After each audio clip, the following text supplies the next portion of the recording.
All right, let's just dive right into this because today we are doing an explainer that is going to completely shatter basically everything you thought you knew about anime magic.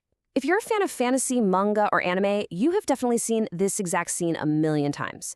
You know the one. The brave hero stands tall, chants some dramatic spell, and hurls a massive fireball right at the villain. And yeah, it looks absolutely awesome. But today, we're going to look past all that flashy animation and apply some basic, real-world logic. Because once you actually break down the hardcore physics of what you are watching, you're going to realize you have been sold a massive lie. The elemental magic systems we've all grown up loving, they are fundamentally broken, and we're going to prove exactly why right now. So, for decades, manga and novels have sold us this ultimate fantasy. But I want you to really stop and ask yourself, from a purely logical layman's perspective, how does a floating ball of fire actually fly across a room? Seriously, just think about it for a second. We accept it as viewers because, well, it looks cool and dramatic, right? But what is the actual physical mechanism making that fireball move from point A to point B? In the real world, objects don't just zoom through the air without some kind of physical force pushing them. So what exactly is pushing the magic? You know the standard sequence we see practically every single time an anime battle breaks out? It's basically a three-step process. Step 1, the mage summons the element out of thin air. Step 2, they point their finger or maybe their staff directly at the target. And step 3, the element just magically shoots forward and blasts the villain. It seems incredibly straightforward, right? The mage wills it to happen, they make a cool throwing motion, and the fire just obeys. But as we're about to see, this classic sequence completely ignores the absolute most basic laws of physics, mass, and kinetic energy. And here is exactly where the physics completely break down. Just look at the fundamental difference between a solid object and a pure flame. On one hand, we have a solid object, like a heavy rock. You can pick up a rock, pull your arm back, and physically throw it. Why? Well, because a rock has mass, it has physical weight, and a solid, tangible surface that your muscles can actually grip and impart kinetic energy into. But on the other hand, we have pure flame. If you try to grab a weightless, flickering candle flame and throw it, what's going to happen? You can't grip it. You're literally just going to burn your fingers. Fire isn't a physical object you can hold or throw. So, the crucial point we have to understand is this. A floating fireball has absolutely zero mass to carry kinetic momentum. Fire is essentially weightless, formless energy. It's quite literally just heated gas and light, which means it physically cannot be thrown like a baseball or a rock. When that anime mage forcefully swings their arm forward to throw the fireball, that swinging arm is doing absolutely nothing to the fire itself.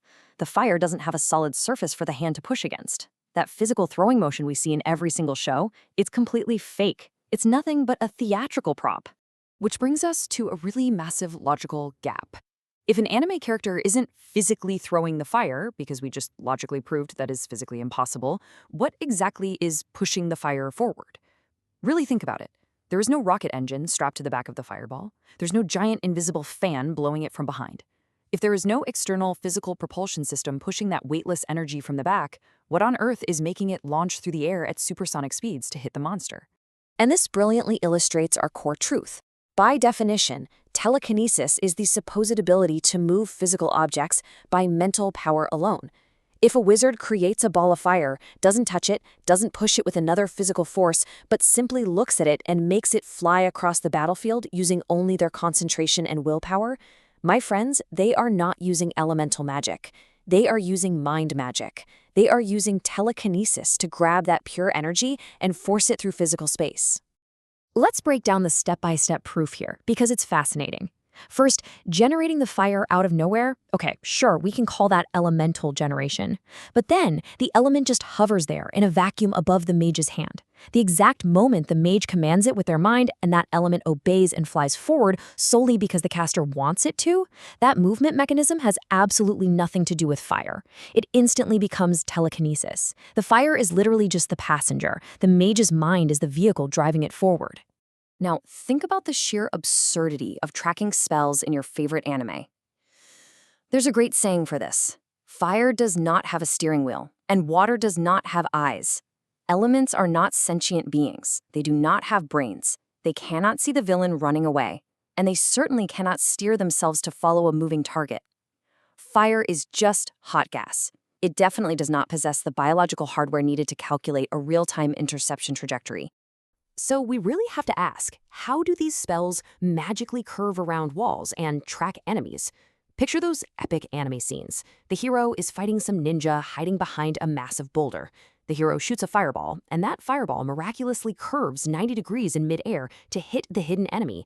How is that physically possible? Gravity doesn't magically pull it sideways, the wind isn't perfectly blowing it perfectly around the rock, there's no physical train track guiding it through the air. The answer is simple. The movement is entirely mental. Guiding an element purely with thought completely debunks the entire concept of elemental magic. If an object is curving, swerving, and completely changing its trajectory in midair simply because the caster's brain is actively commanding it to track a target, it is undeniably telekinesis disguised as fire. The mage is constantly applying mental pressure to alter the fireball's flight path. The fact that the object happens to be on fire, that is entirely irrelevant to the actual mechanism making it move. When you truly break down the mechanics of what is happening on screen during these fights, creating the spark of fire is maybe 10% of the work. The remaining 90%, holding it in the air, launching it forward, maintaining its speed, and dynamically curving it around obstacles is pure, unfiltered telekinetic movement. The vast majority of what a so-called fire mage or water mage does is actually just advanced, high-level mind magic. And this brings us to the biggest world-breaking flaw in anime, manga, and fantasy novel history. The magic system in practically all popular media is fundamentally and logically flawed. Writers and animators have been taking a massive shortcut for decades. They want the really cool visual of an elemental master controlling fire, but they absolutely do not want to explain the actual physics of how weightless energy moves. So what do? They quietly grant every single elemental mage the god-tier power of telekinesis, without ever officially calling it that. So let's take this concept to its absolute logical extreme, shall we? If a mage has the immense mental capacity and precision to force a raging, weightless fireball to fly 50 meters through the air, actively fight against wind resistance, and smartly turn tight corners to find a hidden target, why on earth are they bothering with the fire? Why even summon the element in the first place when you clearly already possess that level of raw, terrifying mental control over the physical world? The crucial point is this. If your mind is powerful enough to push a fireball through the air and curve it around a wall, your mind is definitely powerful enough to just reach out and instantly snap a monster's neck. Think about it. They could use that exact same telekinetic mind power to literally crush the villain's windpipe from 50 meters away without ever summoning a single spark of flame. It would be instant, it would be totally invisible, and it would be an absolute guaranteed victory every single time. When you look at it from a pure layman's perspective, the entire combat system just collapses in on itself. Throwing elements is wildly, laughably inefficient compared to direct mental attacks. Fire is literally just a flashy visual prop used for purely aesthetic purposes. The truth is, every single mage in these shows is actually a secret telekinetic who is intentionally fighting in the dumbest, most inefficient way possible. The fundamental world building is broken. Because if they just use their telekinesis directly, every epic anime battle would literally be over in 1 second. It ultimately all comes down to anime tropes versus logical reality. Now, anime tropes rely entirely on flashy, illogical illusions to keep us entertained, right? We love the bright colors, the dramatic chanting, and the massive screen-shaking explosions. But a truly logical reality proves that using elements as projectiles driven by sheer willpower makes absolutely zero tactical sense.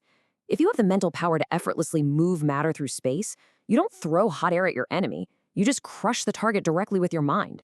And so, we inevitably arrive at this hard truth. Elemental magic, exactly as it's portrayed on our screens and in our books, is the greatest lie in fantasy storytelling. It's a massive, glaring logical loophole. It is a shortcut that writers have been exploiting for decades, entirely banking on the fact that the visuals are so stunning, you would never stop to question the basic physics of what is actually happening. They completely disguise telekinesis as fire and water magic, and let's be honest, we all bought the illusion without a second thought. Once you see this massive flaw, I absolutely promise you can't unsee it. Every single time you watch a wizard throw a fireball now, you're just going to sit there and think, yep, that's just telekinesis. Which leaves us with a really massive question. Are you looking for a story that actually respects real magic physics? Is there any fantasy out there that acknowledges this crazy logical gap and actually gets the mechanics right without relying on the telekinesis lie? Well, the really good news is, there absolutely is. If you are looking for a story which respects real elemental magic, a story that perfectly explains the true, hardcore physics of how casting actually works without falling back on the cheap telekinesis trick, then you have got to download Webnovel and read the book entitled My Certification Level Keeps Rising, but all I do is laze around. It completely redefines how magic should be written and explores the mechanics in a way that will seriously blow your mind. Go check it out. Thank you so much for joining me on this explainer today. And hey, it really leaves you wondering, if they've been lying to us about fire this whole time, what other rules of fantasy are nothing but an illusion?